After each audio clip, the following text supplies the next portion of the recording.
નમસ્તે દોસ્તો પોલિમરની અત્યાર સુધીની ચર્ચામાં આપણે સૌથી પહેલું પોલિમરનું ક્લાસિફિકેશન જોયું, વર્ગીકરણ. ત્યારબાદ પોલિમરની અલગ અલગ 4 પ્રકારની બનાવટ જોઈ. આવો આજે શરૂઆત કરતા પહેલા સૌથી પહેલા આપણા નિયમ પ્રમાણે આખું રિવિઝન કરી લઈએ. અત્યારે તમને યાદ કરાવી દઉં કે તમને એમ થતું હોય કે હજી એકાદ બે દિવસ પછી પોલિમર લખવાનું શરૂ કરશું તો તમને યાદ કરાવી દઉં કે 2 દિવસમાં તો ચેપ્ટર પૂરું થઈ જશે. માત્ર ને માત્ર 5 થી 6 પેજનું ચેપ્ટર છે, બહુ સહેલું, અને એમાંય મારી ને તમારી આજુબાજુમાં રહેલા પોલિમર એના વિશેની જ વાત આવે છે. સો ફિર સે એક બાર પોલિમર का रिवीजन. સૌથી પહેલું પોલિમરનું વર્ગીકરણ. એકદમ મારી સાથે બોલતા રહેજો, પરફેક્ટ, મનમાં ગુનગુનાવતા રહેજો. સૌથી પહેલું પોલિમરનું વર્ગીકરણ થાય છે સ્ત્રોતના આધારે. ઇટ મીન્સ સોર્સના આધારે. ઇટ મીન્સ કઈ રીતે આપણને પોલિમર મળી આવે છે. સોર્સના આધારે જ્યારે આપણે પોલિમરનું વર્ગીકરણ જોઈએ છીએ ત્યારે ખ્યાલ આવે છે કે સૌથી પહેલો પ્રકાર પડે છે કુદરતી રીતે. રબરના ઝાડ હોય, એની છાલ હોય, એમાં છેદ પાડો, એમાંથી રસ નીકળે, એમને દુગ્ધરસ કીધો. કયો રસ કીધો? દુગ્ધરસ. એમનું જે આલંબન, આલંબન એટલે શું? એક શબ્દ અહીંયા નવો મૂક્યો છે, આલંબન. આલંબન એટલે શું? ચોખ્ખું દ્રાવણ એનું હોય, એટલે કે સાવ સાચું દ્રાવણ એનું હોય, ખોટું દ્રાવણ એનું હોય. હવે સાચું અને ખોટું દ્રાવણ, what is the difference between them? સાચું દ્રાવણ, પાણીમાં મીઠું નાખવું, મીઠું સંપૂર્ણપણે પાણીમાં ઓગળી જાય, that is the true solution, સાચું દ્રાવણ. It means દ્રાવ્ય દ્રાવકમાં પૂરેપૂરો ઓગળી જાય, વધુ દ્રાવ્ય હવે દ્રાવકમાં એમનો પડ્યો હોય દેખાય નહીં, એને કહેવાય સાચું દ્રાવણ. ખોટું દ્રાવણ, જેને બીજી ભાષામાં આભાસી દ્રાવણ કહેવાય, જેને હું ઇંગ્લિશમાં સ્યુડો સોલ્યુશન કહું છું. સ્યુડો, પી સાઇલેન્ટ છે, PSEDUO. આ ખોટું દ્રાવણ એટલે શું? તો કે દેખીતી રીતે આપણને એમ લાગે કે બધું ઓગળી ગયું છે, પણ થોડુંક એવું ઓગળ્યા વિનાનું પડ્યું હોય જે નરી આંખે ન દેખાય, પણ સાયલેન્ટ એનાલિસિસ કરવામાં આવે ત્યારે સાયન્ટિફિક રીતે જોતા ખબર પડે છે. એ ખોટું દ્રાવણ. તો આ બંનેની વચ્ચેની પરિસ્થિતિને કહેવાય કલીલ આલંબન. ડોગળું પાણી, રગડો, મોઢામાં પાણી આવી ગયું ને, આ રગડો એવો જ હોય છે, નીચે ઘન કચરો ન હોય, ઉપર લિક્વિડ ન હોય, વચ્ચે એક ઘટક સ્તર હોય. ઠીક છે, હવે તો નર્મદા નદીના પાણી આવતા આપણે પાણી બહુ ચોખ્ખું આવવા માંડ્યું, પણ 10-15 વર્ષ પહેલાની પરિસ્થિતિ જુઓ, તમારા મમ્મીને પૂછજો કે પાણી આવ્યા નળમાંથી, આરએમસી માંથી, પછી એ પાણીમાં ડોહળાશ આમ તરતું હોય, ડોલમાં કાયદેસર દેખાય, બ્રેક ડાન્સ કરતો હોય, તો એ શું છે? કલીલ આલંબન. કુદરતી રબર, એના ઝાડ, એની છાલ, એમાં છેદ પાડ્યો, એમાંથી દુગ્ધરસ નીકળ્યો, એનો કલીલ આલંબન, એને કીધો રબર લેટેક્સ. એની રાસાયણિક કે ભૌતિક પ્રક્રિયા કરતા જે મળે એને કીધો કુદરતી રબર. પહેલો પ્રકાર. બીજો, કુદરતી રબરની કાંઈ પ્રક્રિયા કરવામાં આવે અને જે મળે એને કહેવાય અર્ધ સાંશ્લેષિત, અર્ધ સેમી સિન્થેટિક. અને થર્ડ વન સાંશ્લેષિત, સંપૂર્ણ માનવ સર્જિત. તો પહેલો પ્રકાર સ્ત્રોતના આધારે. બીજો પ્રકાર બનાવ્યું, સંપૂર્ણ સાંશ્લેષિત, સંપૂર્ણ માનવ સર્જિત. તો એ માનવ સર્જિત પોલિમરની અંદર એ કયા પ્રકારે બન્યું છે? તો એનું બંધારણ તો 3 પ્રકારે બન્યા. એવું રેખીય, શાખીય, મિશ્ર બંધિત. રેખીય, તમામ મોનોમર એક જ હરોળમાં હોય, શાખા ન હોય. શાખીય, મોનોમરમાં ક્યાંક શાખા પડતી હોય. અને મિશ્ર બંધિત, રેખીય પણ હોય, શાખીય પણ હોય, મિશ્ર હોય. થર્ડ વન આવે છે કે તમે બનાવો છો એની બનાવટ કયા પ્રકારે છે? તેમાં 2 પ્રકાર સૌથી અગત્યના પડે છે, યોગશીલ અને સંઘનન. યોગશીલ, તમારા સ્ટ્રક્ચરમાં રહેલો ડબલ બોન્ડ કે ટ્રિપલ બોન્ડ તૂટે, બધું જોડાઈ જાય તો એને યોગશીલ પોલિમર કહેવાય. ઇથિનમાંથી પોલિથિન. સંઘનન, તમારો અણુ જોડાય છે ત્યારે પાણી, એમોનિયા, આલ્કોહોલ કે HCl છૂટો પડે. I repeat, પાણી, અમોનિયા, આલ્કોહોલ કે HCl છૂટો પડે ત્યારે એમને સંઘનન પોલિમર કહેવામાં આવે છે. સંઘનન પોલિમરનું બેસ્ટમાં બેસ્ટ 2 એક્ઝામ્પલ આપણે પહેલા યાદ કરો. હમણાં એનું પણ તમને રિવિઝન કરાવી દઉં છું એટલે તમને આખું રિવાઇઝ થઈ જાય. થર્ડ વન, જે બની છે એમાં કયો ચોક્કસ ભાગ એવો છે કે જેનું વારંવાર પુનરાવર્તન થાય છે, અને આ ભાગના આધારે એક નેક્સ્ટ ક્લાસિફિકેશન આવી, એક નેક્સ્ટ ટાઈપ આવી, અને એ ટાઈપ હતી એના વર્ગનું નામ. આ વર્ગનું નામ કોના આધારે? તો કે આવર્તનીય એકમના આધારે. આવર્તનીય એકમ એટલે શું? યાદ કરો, આપણે શરૂઆત ક્યાંથી કરી હતી? Monomer, monomer dimer, dimer monomer trimer, trimer monomer tetramer, tetramer monomer pentamer, પણ અસંખ્ય મોનોમર પોલીમર. આ અસંખ્ય મોનોમર એકબીજા સાથે કેવા બનતી જોડાય? તો કે રાસાયણિક બનતી. શું બનાવે? તો કે અનુષ્કાનો સરવાળો વિરાટ અણુ બનાવે. અને આ વિરાટ અણુનો અનુભાર ખૂબ વધારે હોય ત્યારે જે ઘટના થાય છે એ પોલિમર, અને ઘટનાને પોલિમરાઇઝેશન. આ પોલિમરાઇઝેશનની ઘટનામાં કોઈ એક ચોક્કસ ભાગ કે જેનું વારંવાર પુનરાવર્તન થતું હોય છે એમને કહેવાય આવર્તનીય એકમો. અને આ આવર્તનીય એકમના આધારે એમના પ્રકાર નક્કી થાય છે. જેમ કે એસ્ટર અસંખ્યવાર હોય તો પોલીએસ્ટર. યાદ આવતું જાય છે? બોલતા જાજો ભાઈ, કેમ ઊંઘો બેઠો છો?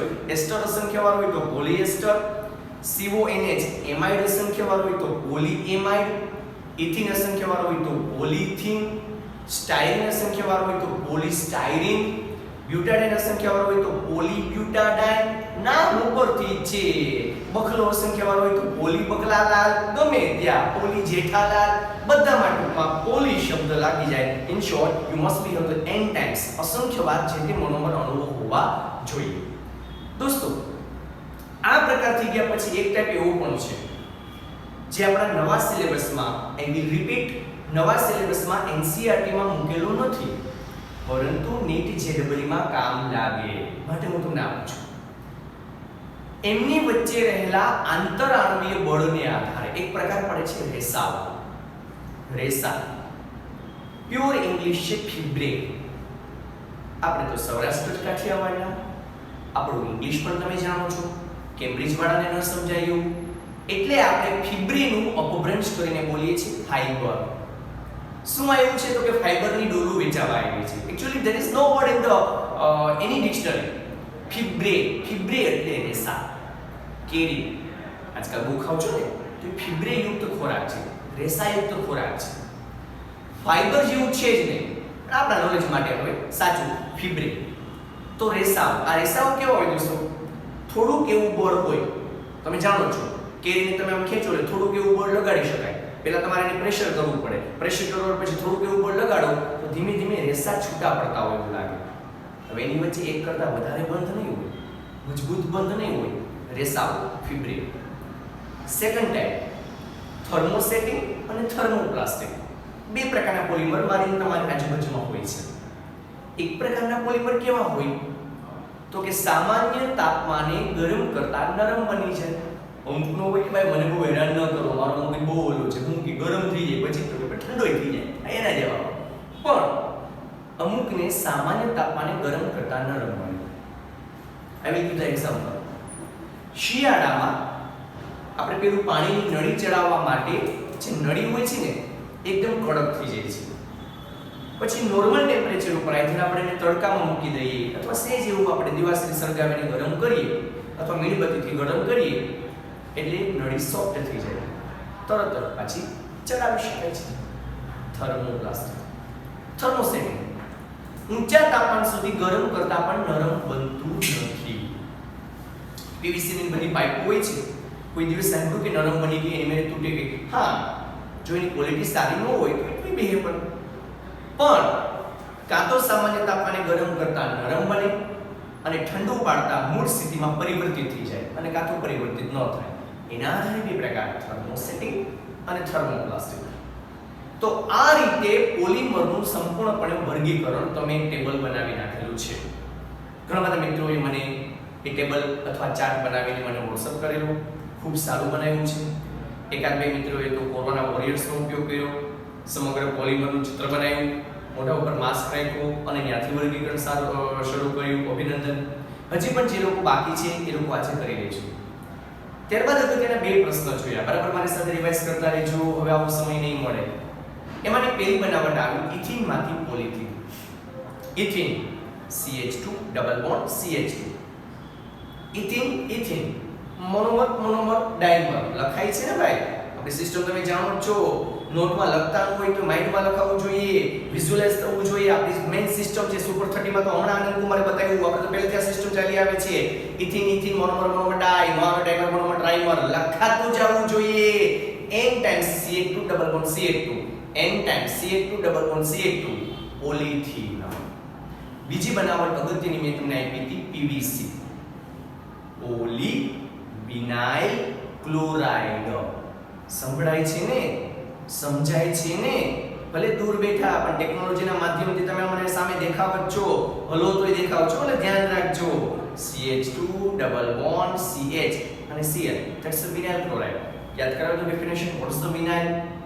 ક્રિયાશીલ સમૂહ ધરાવતો કાર્બન પોતે ડબલ બોન્ડ ધરાવતો હોય. યાદ આવી ગયું? આપણું IUPAC નામકરણમાં આપણે જે એક વ્યાખ્યા આપી હતી કે ક્રિયાશીલ સમૂહ ધરાવતો કાર્બન પોતે ડબલ બોન્ડ. અચ્છા, ડબલ બોન્ડ એટલે કયું સમીકરણ? sp2. યસ, આ બધું એનિમેટેડ કેસેટ ભાગની જોઈ. નીટ JEE બહુ સહેલું છે. It is not difficult. You have no શિંગડા. સિમ્પલ કોન્સેપ્ટ ક્લિયર કરતા જાઓ, એની મેળે કામ થઈ જાય તમારું. વિનાઇલ ક્લોરાઇડ n મોલ બને પોલી વિનાઇલ ક્લોરાઇડ. એનો સાદું ભાઈ કોણ?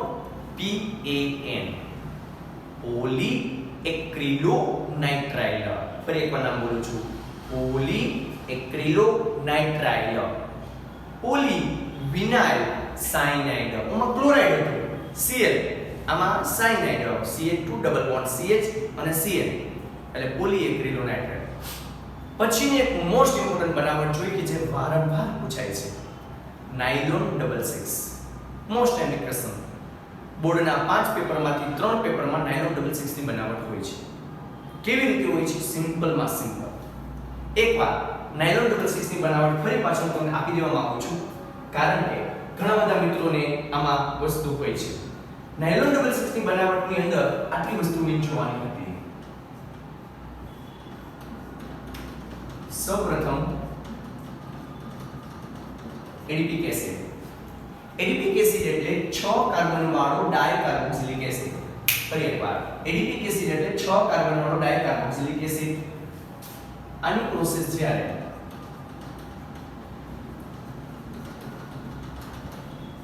હેક્સામિથિલિન ડાયમાઇડ સાથે કરવામાં આવે, આની પ્રોસેસ જ્યારે હેક્સામિથિલિન ડાયમાઇડ, હેક્સામિથિલિન 6 ટાઈમ્સ CH2 એટલે હેક્સામિથિલિન, NH2 બે વાર, NH2 એટલે એમાઇડ બે વાર એટલે ડાયમાઇડ.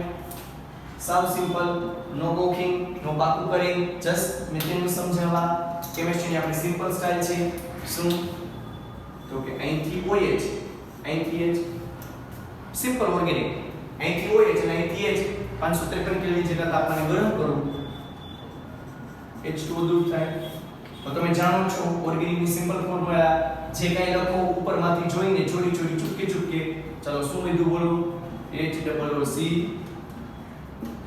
CH2 4 times. So અહીં શું લીધું? CO અને અહીં શું લીધું? NHO. That's the amide. યાદ આવી ગયું? CO NH એટલે amide. અહીંયા કોણ લીધું? જો કઈ કરવાનું થયો ચોરી ચોરી ચૂપકે ચૂપકે જોઈને લખવાનું છે. બની ગયું મોનો. પણ કયો બન્યો? મોનોમર મોનોમર ડાઈમર મળ્યો. હવે આપણે તો શું બનાવવું છે ભાઈ? પોલીમર. કઈ રીતે બને? કેવી રીતે હોય? સિમ્પલ. આ કોણ છે? એડિપિક acid. O my sweet green apple. O oxalic acid, malonic acid, C succinic acid, G glutamic acid, A adipic acid. 6 carbon વાળો dicarboxylic acid. Adipic acid HMD. અહીંયા પાછો એડિપિક એસિડ હોય, અહીંયા પાછો HMD એવું સમજાય છે ને? AB AB AB. લાંબા ગાળા સુધી આ રચના જો એટલે અહીંથી OH દૂર થાય, અહીંયા કોણ હોય? NH2, એમાંથી H દૂર થાય, અહીંથી H દૂર થાય. યાદ આવે છે? આ ઓલરેડી આપણે રચના કરી ગયા છે. તો લાંબા ગાળા સુધી જ્યારે આ રચના જોવામાં આવે ત્યારે હવે અહીંથી OH જતો રહે, યસ, અહીંથી H જતો રહે, યસ. અને તો માટે હવે જે આપણી રચના હોય એ રચનાની અંદર અહીંયા વધશે C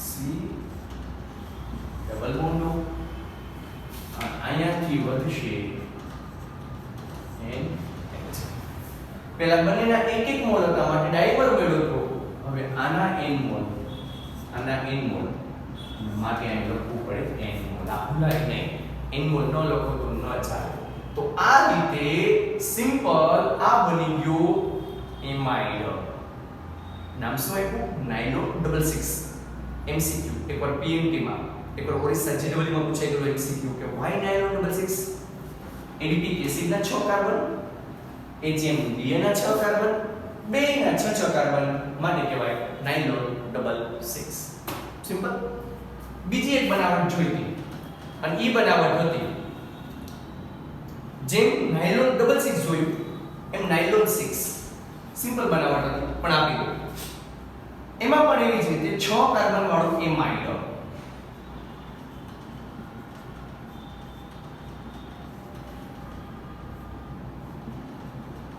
એક, બે, ત્રણ, ચાર અને 5 અને છઠ્ઠો કાર્બન જુઓ CONH છે.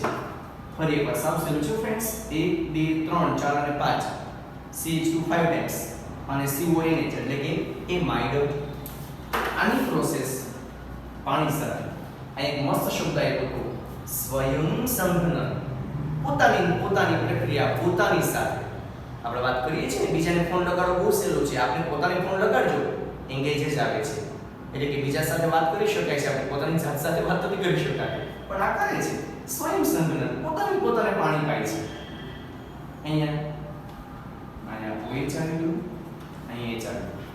થઈ ગયું. એટલે સૌથી પહેલો અણુ તમારો શું બન્યો હશે ખબર? આ અણુને તોડી નાખો એટલે જુઓ તમે CH2 કેટલી વાર? 1 2 3 4 અને 5 થઈ ગયું. એટલે CH2 5 times. અહીંયા કોણ થઈ ગયો? NH2. જોજો તમને દેખાય છે ઈ હું કરું છું કાઈ નહીં. અને આ કોણ થઈ ગયું? COOH. છે સેલું આવી ગયું ઉપર જેવું. આનું નામ શું ખબર? બી ગ્રુપ વાળા જૈવિક અણુઓ નામના 11માના પહેલા સેમેસ્ટરના ચેપ્ટરમાં ભણી ગયા. એ ગ્રુપ વાળા એન્જિનિયર મિત્રો હું સમજાવું, આપણે પાછું આવશે. NH2 એટલે એમિનો, 6 કાર્બન. પ્રચલિત ભાષામાં યાદ હોય તો કેપ્રો કહેવાય. કેપર ખબર છે ને? કેપર એટલે બકરી. બકરીનું જે સલાડ કરવામાં આવે ત્યારે એમાંથી કેપ્રોઇક એસિડ મળે. તો capri, brother of the capri, એનો કેપર કહેવાય. કેપ્રો. Amino caproic acid. શું કહેવાય? Amino caproic acid. બસ આની પ્રક્રિયા કન્ટિન્યુ ચાલુ રાખો. અહીંથી H, અહીંથી OH. શું કામ ખબર છે ને? અહીંયા પાછું બીજો અણુ, પાછો અહીંયા હોય. કેટલી વાર હોય ભાઈ? અસંખ્ય વાર. અને માટે છેલ્લે રચના આવી હોય દીધી H CH2 5 times C double bond. થઈ ગયું n times. આને કહેવાય કેપ્રોલેક્ટમ. અમને શું કહેવાય દોસ્તો? કેપ્રોલેક્ટમ કે જે નાયલોન 66 ની બનાવટમાં ઉપયોગી કરવામાં આવે છે. આ બંને બનાવટ આપણે ક્લિયર કરી. બંનેમાંથી એક પ્રશ્ન વારંવાર હશે. હવે અગત્યનું ટાઇટલ આપો. આપણો મસ્ત મજાનો પ્રશ્ન અને એ પ્રશ્ન છે વારંવાર પૂછાતો પ્રશ્ન બેકેલાઇટ. ટાઇટલ આપો. 3 માર્કનો ક્વેશ્ચન બેકેલાઇટ, જેનું બીજું નામ છે ફિનોલ ફોર્માલ્ડિહાઇડ. લખી લો ભાઈ, બેકેલાઇટ અથવા તો એનું બીજું નામ છે phenol formaldehyde resin.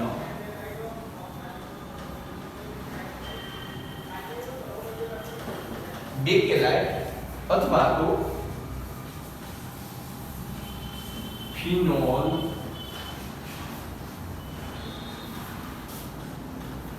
Formaldehyde resin. ભાઈ અહીંયા પણ જો આપણે ખોટું બોલીએ છીએ. આજ તો હે ને ભાઈ બૂટ લેવો, બૂટ શેના લેવો? રેક્સિન ના. નોટ રેક્સિન, રેઝિન છે. આ સાચો શબ્દમાં જો નોટ રેક્સિન એવું કે અસ્તિત્વ જ નથી, રેઝિન છે. એટલે કે ફિનોલ ફોર્માલ્ડિહાઇડ રેઝિન. સાવ સેવું. સૌથી પહેલા જો આમાં રચના જનરકની છું, બીજું કાંઈ નથી.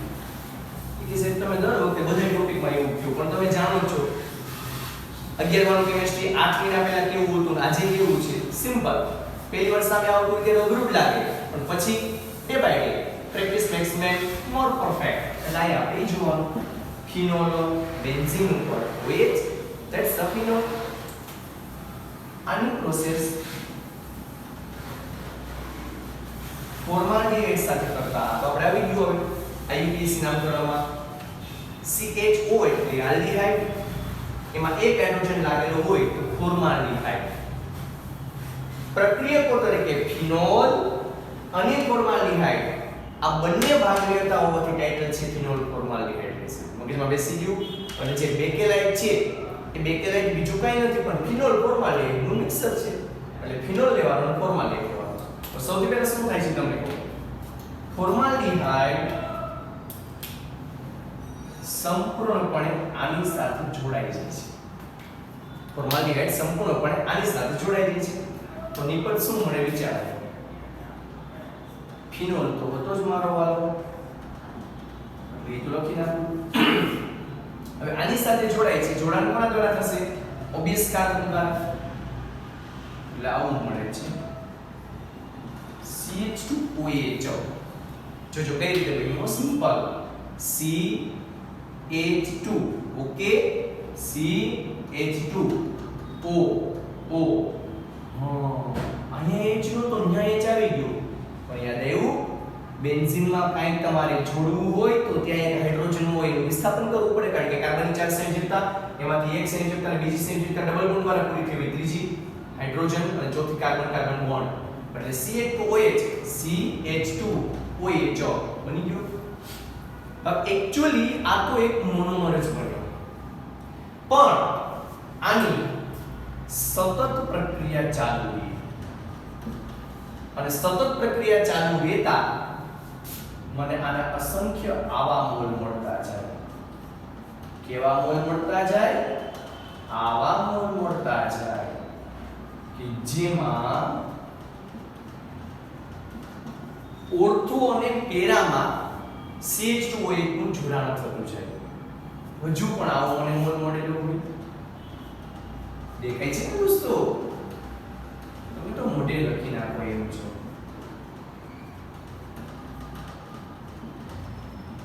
આ તો દેખાય છે ને? જો ક્લિયર? આમ કઈ નથી કર્યું. જો અહીં સુધીના સ્ટ્રક્ચરમાં તમે જુઓ મેં શું કર્યું છે. પહેલા OH CH2OH plus CH2OH ortho ને પેરા ઓર્થો પેરા ઓર્થો. એટલે મનમાં કદાચ પ્રશ્ન થાય તો કહી દો કે સાહેબ અહીં એક જ મોલ લીધો તો અહીં એક જ મોલ, આ કોઈ ન્યુટનના જાદુ જેવું ના થઈ ગયું. પણ હું શું બોલ્યું? સતત ચાલતી પ્રક્રિયા. અને કેમિસ્ટ્રીમાં સતત ચાલતી પ્રક્રિયા એટલે તમે આના પણ જેટલા મોલ જોતા હોય એટલા લઈ શકો, આના પણ જેટલા મોલ જોતા હોય એટલા લઈ શકો. હવે આનું સૌપ્રથમ અંદરો અંદર જોડાણ થઈ અને એક પ્રકારનું અણુ કેવું મળે તો કે સ્વયં સંઘનન પ્રોસેસ.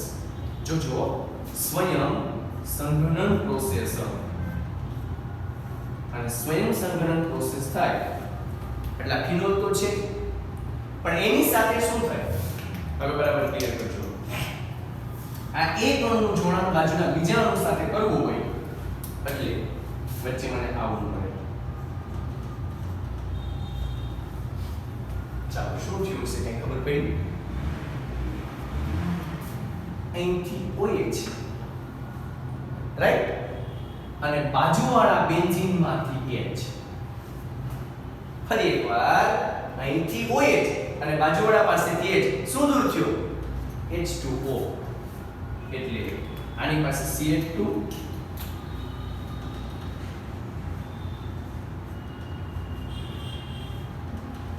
ચલો રેવડી. આ એકવાર ફરી એકવાર સમજાવું. આની ને આની સતત પ્રક્રિયા ચાલે એટલે આની બાજુમાં બીજો મારા જેવો અણુ લઉં એટલે શું થાય? એમ કે સાહેબ એમાં એક મને પ્રશ્ન છે કે શું પ્રશ્ન છે? એમાં તો CH2OH આ બાજુ લખ્યો પણ પહેલા આપણે વાત કરી માવડી આપણે વાત કરી કે ઓર્થો પેરામાં બધી જગ્યાએ હોય એટલે આ અણુની પ્રક્રિયા આ અણુ સાથે અથવા આ અણુ સાથે કરું તો ગમે ત્યાં જોડાણ થઈ શકે. ટૂંકમાં અહીંથી OH એટલે બાજુવાળામાંથી H. સિમ્પલ વસ્તુ. પાણીનો દૂર થયો એટલે આવો એક અણુ મળી ગયો. આવો એક અણુ જ્યારે બધી બાજુ જોડાયેલો હોય આવી ક્લિયર તો આને સૌપ્રથમ નોવોલેક કહેવાય છે. શું કહેવાય? નોવોલેક. આ નોવોલેક કઈ રીતે બન્યો? ફરી એકવાર એમ જ વિચારી લો કે આ અણુ જ છે ઓર્થોપેરા સ્થાનમાં, બરાબર. મેં જે પેરા નથી બતાવ્યું, પછી હું પેરા ઉપયોગમાં લઈ લઉં છું. ટૂંકમાં અહીંથી હોય છે, સામેવાળામાં દે છે, પાણીનું દૂર કરે અને સતત ચાલતી પ્રક્રિયા. હવે આવો તો એક ડાયમર બનાવ્યું, આપણે તો પોલિમર બનાવવો છે.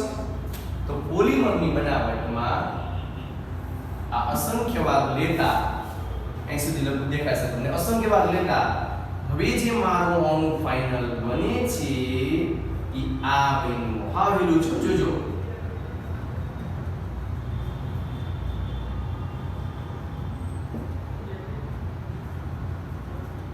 જોઈએ ટૂંકમાં શું ખબર, આને મેં પકડી લીધો, સમજાય છે? બધી બાજુથી હોય એ દૂર કરી નાખવાનું, એટલે બીજું જોડાય નહીં સર. એટલે પછી બાજુમાં બીજો આવી ગયો મારો વાલીનો.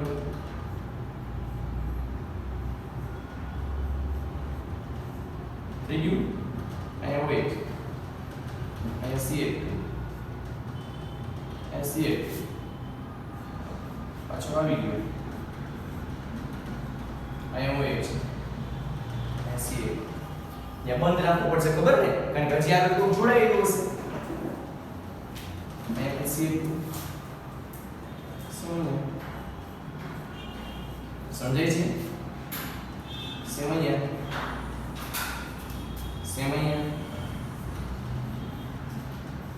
રેડી. હવે શું થયું હશે?